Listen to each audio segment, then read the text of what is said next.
Hello বন্ধুরা, আসসালামু আলাইকুম। উইথ রান্না চ্যানেলে তোমাদের স্বাগত। আজকে তোমাদের সাথে শেয়ার করব কলমি শাকের ভাজি। প্রথমে আমি এখানে কলমি শাকগুলো ভালো করে বেছে ছোট ছোট করে কেটে নিয়েছি। কেটে নিয়ে ভালো করে পরিষ্কার করে ধুয়ে নিয়েছি।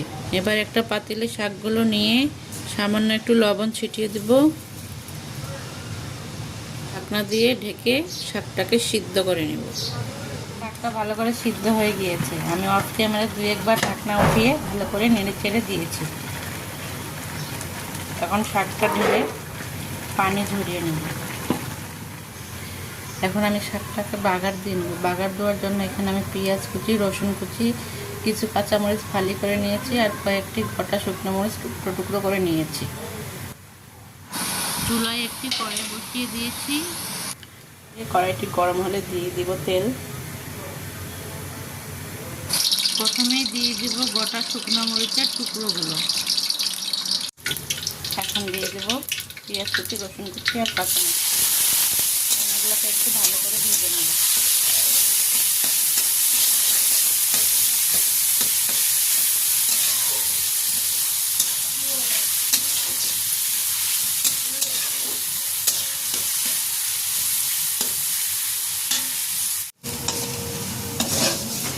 পেঁয়াজ, রসুন আর কাঁচামরিচগুলোকে হালকা বাদামি করে ভেজে নিয়েছি। শাকগুলো পানি ঝরিয়ে রেখেছিলাম, এখন দিয়ে দেব।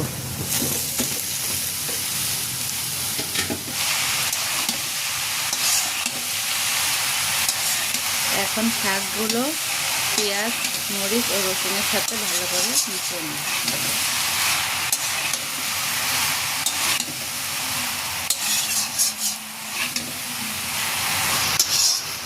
শাকগুলো ভালো করে মিশিয়ে নিয়েছি। সামান্য পরিমাণে লবণ দিয়ে দেবো। সিদ্ধ করার সময় লবণ দিয়েছিলাম, সেটা মাথায় রেখে লবণটা দিতে হবে।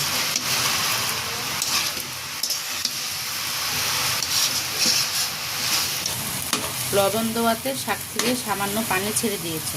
এখন এই পানিটা শুকিয়ে যাওয়া পর্যন্ত শাকটাকে ভালো করে ভাজা ভাজা করে নেব।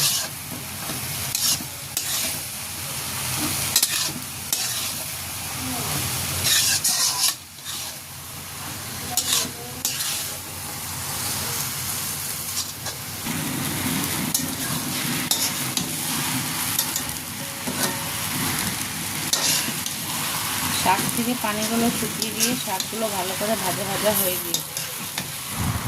শাকের পানিগুলো শুকোতে সময় লেগেছে 10 থেকে 15 মিনিট।